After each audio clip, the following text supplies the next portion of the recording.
parents demanded I sign over my new apartment to my sister because she deserved it more. When he threatened to disinherit, I handed them the court documents that. I never thought I'd hear those words out of my father's mouth. You have to sign over the apartment to your sister. She deserves it more than you. At first I was convinced that I had misheard him. There was no way he could be serious. I blinked a few times, then laughed, waiting for the punchline. None came. My dad just stood there, arms folded, as if he just issued some divine decree. My mom, sitting on the couch with that expectant look on her face, nodded in agreement. You can't be serious, I said, still half laughing. We are, Dad replied. Rachel needs the apartment more than you do. You don't need that much space, you live alone. She's trying to make a life with Mike. It would be better if you helped your sister. That's what family does. We sacrifice for each other. Sacrifice? I'd been sacrificing for her for years. Every time Rachel got into a jam, and believe me, it was a regular occurrence, I was the one who stepped in to fix it. Whether it was covering her late credit card payments, fixing her car, or paying some random medical bill, I was the one they called. Hell, I was sending my parents $1,000 a week because they were always strapped for cash. And Rachel, despite all the help, never seemed to get her life together. I took out a mortgage to buy this place. I said, you know that, right? It's not like I bought it outright. I'm still paying for it. Dad waved it off like it didn't matter. You'll get by. You've got a good job. You've always been smart about money. That line hit a nerve. Yes, I had a good job, but it wasn't like I was rolling in money. The reason I had to be smart with it was because I was constantly bailing other people out, my parents and Rachel included. And now they wanted me to just hand over my biggest investment? I'm not doing it, I said flatly. Dad's face tightened. Mom looked a little hurt, but I didn't care. I left without another word, convinced they'd realize how ridiculous they were once they cooled off. I figured maybe Rachel had talked them into this nonsense, and they'd soon grow out of it. But they didn't. A few days later, I went back to the house to get some tools I'd left in the garage. The moment I walked in, I knew something was wrong. My dad was waiting for me in the kitchen, and my mom was standing nearby with her arms crossed. I barely had a chance to say hello before Dad started again. You've got to stop being so selfish, Tom. Rachel needs this apartment. You're being unreasonable. Here we go again. I muttered to myself. We've talked about this. Mom added, and if you don't help your sister, there will be consequences. I raised an eyebrow. Consequences? What are you talking about? Dad's voice hardened. If you refuse to do this for your sister, we'll disinherit you. You'll be cut off. We won't consider you part of this family anymore. That's when I lost it. I don't handle threats well, and this one pushed me over the edge. Are you serious? I shouted. You're threatening to disown me because I won't give my apartment to Rachel? Do you have any idea what's going on in her life? Do you know how much trouble she's in? I've been covering for her for years. She's drowning in debt, loans, credit cards, everything. I've been the one paying off her crap behind the scenes so you wouldn't have to deal with it. They both stared at me in stunned silence. Mom stammered, What, debts? She never told us about that. Of course she didn't. I snapped. She knew you'd go crazy. And now you're sitting here telling me she's more deserving than me? You have no idea what's going on. I paused to let it sink in. Then I decided to twist the knife a little. If you really want to know the truth, I can show you court documents. Yeah, court documents. That's how deep she's in. And Mike? The guy you think is a catch? He's trouble. Serious trouble. You have no idea who you're dealing with. They didn't say anything for a moment. My mother's expression changed to something between confusion and fear. Dad looked uncomfortable, like he finally realized he might not have the whole picture. But I wasn't done yet. They had no idea how bad things were going to get. Rachel wasn't just in debt, she was involved in something worse. Her boyfriend Mike had connections to some pretty shady people, and I'd heard whispers about money owed and illegal things that could get them both in serious trouble. I didn't say all that yet. I wanted to see how they handled the first bomb I dropped. But one thing was clear: this wasn't over. Not by a long shot. The fallout began almost immediately. After I left that day, I didn't hear from my parents or Rachel for about a week. It was a strange silence, almost like the calm before the storm. But I didn't want to be the one to break it. I needed them to sit with what I'd told them for a while. I half expected Rachel to call me, maybe to yell or try to make me feel guilty, but instead it was my dad who finally called. His voice was serious, no small talk this time. "We need to talk," he said. "Come by the house." When I got there, Rachel was already there, sitting on the couch with a sour look on her face. Mike wasn't with her, which was a little surprising, but I figured maybe she'd left him out of it for now. My mom was pacing, wringing her hands like she was preparing for some kind of family intervention. Dad stood at the kitchen table with his arms crossed like a judge about to deliver a verdict. "All right," I said, crossing my arms as well. "What's this about?" My dad cleared his throat. "We talked to Rachel, and she admitted to having some financial problems. But she says it's not as bad as you made it sound." Rachel jumped in immediately. "You're exaggerating, Tom. Yes, I've had a few late payments, but it's not like I'm drowning in debt or anything." She rolled her eyes, trying to act like it was no big deal. I grinned. "Oh, really?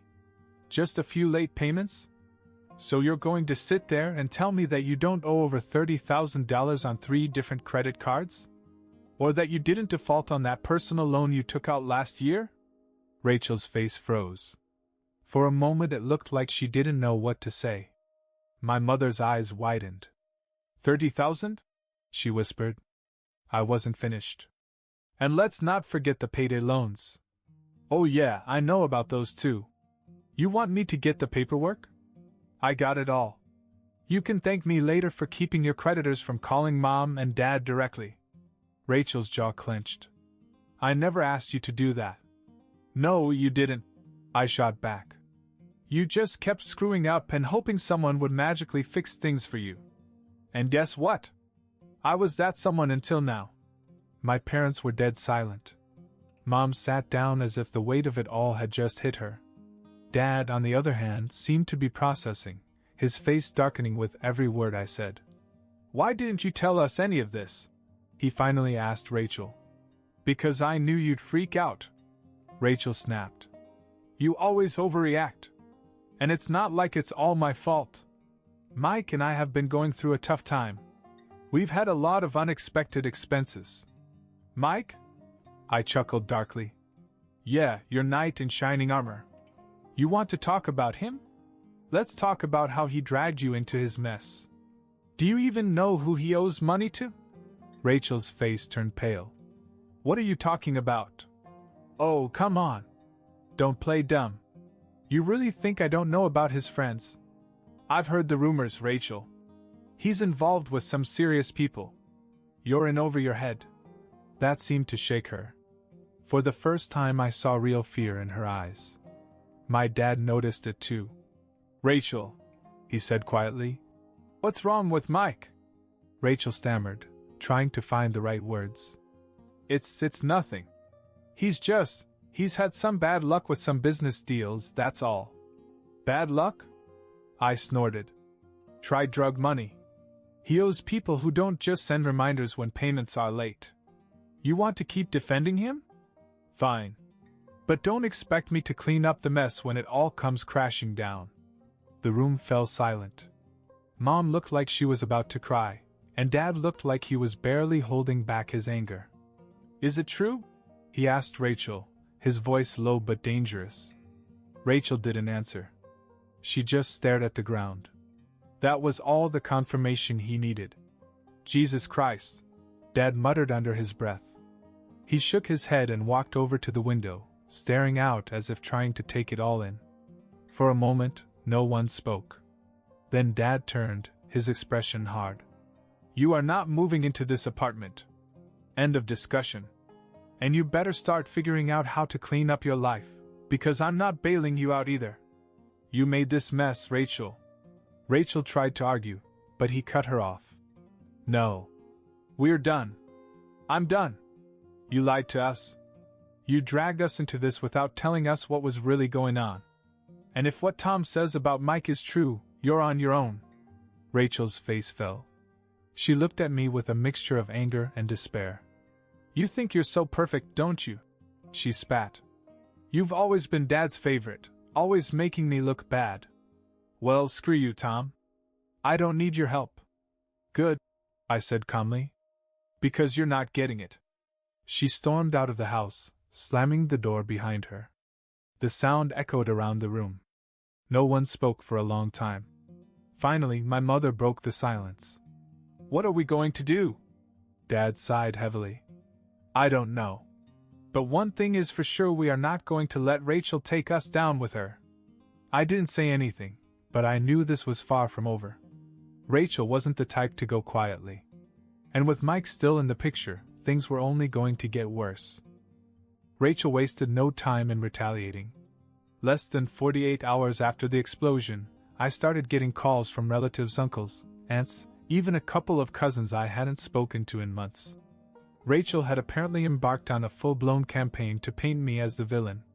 She says you're abandoning the family, my Aunt Karen said over the phone, and that you refused to help her when she was at her lowest.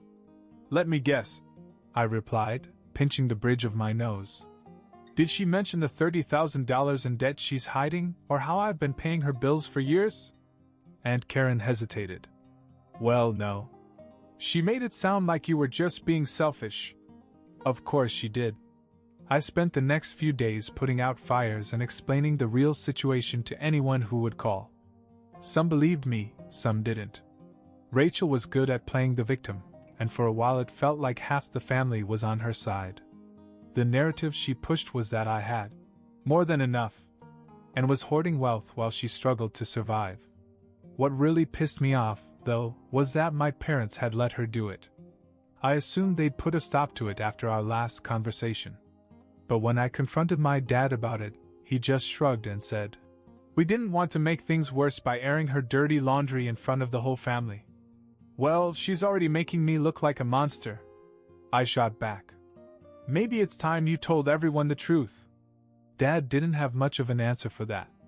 I was beginning to realize that for all their tough talk, my parents still had a soft spot for Rachel.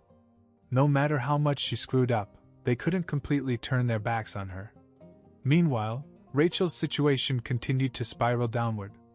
I heard through the grapevine that Mike had gotten into trouble with some guys he owed money to. It was the kind of debt you don't just walk away from. Rumor had it that he borrowed money to finance some shady side business that had failed, and now the people he owed were starting to put the squeeze on him. At first I didn't think it had anything to do with me. But then I noticed something strange. One night I came home from work and saw a car parked down the street that I didn't recognize. It wasn't a neighbor's car, and it didn't move for hours. I shrugged it off, thinking maybe someone was visiting. But a few nights later, the same car was there again.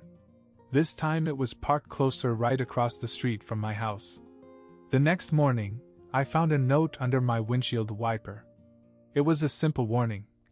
Stay out of the family business. I stood there staring at the note for a long time. It wasn't signed, but I had a pretty good idea where it came from. Mike. It made sense. Rachel must have told him everything after our last fight, and now he was trying to intimidate me. The problem was, I wasn't easily intimidated. If he thought a cryptic note would make me back down, he didn't know who he was dealing with. That night, I called my buddy Eric, who worked in private security. I explained the situation and asked for his advice. It sounds like you're being watched, he said. It could be a scare tactic, but you don't want to take any chances. I'd put some cameras around your house. And maybe keep someone on call just in case things escalate. I took his advice. Within a few days, I had security cameras covering every angle of the apartment building. I didn't tell my parents or Rachel what I was doing. I wanted to see how far they were willing to go. Sure enough, the car came back. This time I got footage of the guy behind the wheel. He looked rough, scruffy beard, heavy set, wearing a baseball cap pulled low over his eyes. He didn't get out of the car, but he stayed there for hours, just watching. I saved the footage and sent it to Eric. "This guy looks familiar," Eric told me later. "I think he's connected to one of the crews Mike might owe money to. If he's hanging around your place, that's not a good sign." I clenched my jaw. This wasn't just about family drama anymore. Rachel's choices were starting to spill over into my life, and I wasn't going to let it. I decided it was time to confront her again. But this time, I wasn't going to pull any punches. A few days later, I got a phone call from my mom out of the blue. I could tell right away that something was wrong. Her voice was shaky. "Tom, can you come over? Your dad and I need to talk. It's important." It was strange to hear her sound so serious. I thought maybe they'd finally gotten more details about Rachel and Mike's situation. I agreed to go, even though I wasn't in the mood for another lecture on family sacrifice. When I arrived, I immediately noticed that my parents looked different, tired, worried. This wasn't just about the apartment anymore. My father wasted no time in getting to the point. "Someone broke into our house last night," he said. That caught me off guard. "What? Did you call the police?" "We did," Dad said. "They didn't take anything, but whoever it was, they went through some of our stuff. It was more like they were looking for something." My mind immediately went to Mike and the car that had been watching my house. I kept my face neutral, but inside I was quickly connecting the dots. "You think this has something to do with Rachel and Mike?" Mom and Dad exchanged a look. "We don't know," Mom said hesitantly. "But Rachel has been acting strange lately. She came by the house earlier this week, really upset, and asked if she could store some things here. We didn't think much of it at the time, but now." "What kind of things?" I asked. "Boxes," Dad said. "We didn't look inside, but they were heavy. She said they were just personal things from her apartment." I sighed. "You've got to stop trusting her at face value. She's in deep with Mike's mess. And if someone breaks into your house, it's probably because of those boxes." I could tell this hit her hard. My parents always had a blind spot for Rachel, but this was different. There was fear in their eyes now, as if they realized for the first time how serious the situation was. "I have security cameras at my house," I told them. "A car has been parked outside watching me for days. I think Mike's debtors are trying to intimidate me and Rachel." Dad's face turned red with anger. "That son of a bitch. How the hell did we get involved in this? We need to open these boxes," I said. "No." They didn't argue. We went down to the basement where the boxes were kept. There were 3 of them, all taped shut. I grabbed a box cutter and carefully cut open the first one. Inside were stacks of documents, most of them looking like financial records, loans, contracts, ledgers. Some had Mike's name on them. Others had names I didn't recognize. "Holy shit," I muttered. "These aren't just debts. These are records of illegal business, loan sharking, maybe even drug money." My mother gasped. "Rachel brought this into our house?" I opened another box and found more incriminating evidence, wads of cash and what looked like fake IDs. Dad stood there, shaking his head in disbelief. "She's in over her head with criminals," he said quietly. "And now they think we're in on it." We didn't have much time to process this before my phone buzzed. It was a text message from an unknown number. "You're running out of time. You know where to find us. Do it or pay the price." I showed the message to my father. His expression hardened. "Enough is enough. We're going to the police." For once I agreed. But there was another surprise waiting for us. Just as we were discussing our next move, the doorbell rang. When I opened it, Rachel was standing there, her face pale and drawn. She looked terrified. "Tom, I need your help," she said softly. "Help?" I said coldly. "Like the help you needed when you brought criminals into Mom and Dad's house? You've got some nerve." "I didn't know it was going to get that bad," she whispered. "Mike set me up. He took off. He left me holding the bag, and now they're coming after me. I stared at her, trying to process what she was saying. Mike had run. Of course he had. He probably saw the writing on the wall and decided to save his own skin. You're telling me Mike just left you? I asked. Rachel nodded, tears in her eyes. He owed more than I realized. They want everything back. I'm scared, Tom. I don't know what to do. For the first time in a long time, I saw real fear and remorse in her face. She wasn't playing the victim anymore. She was trapped. And now so were we.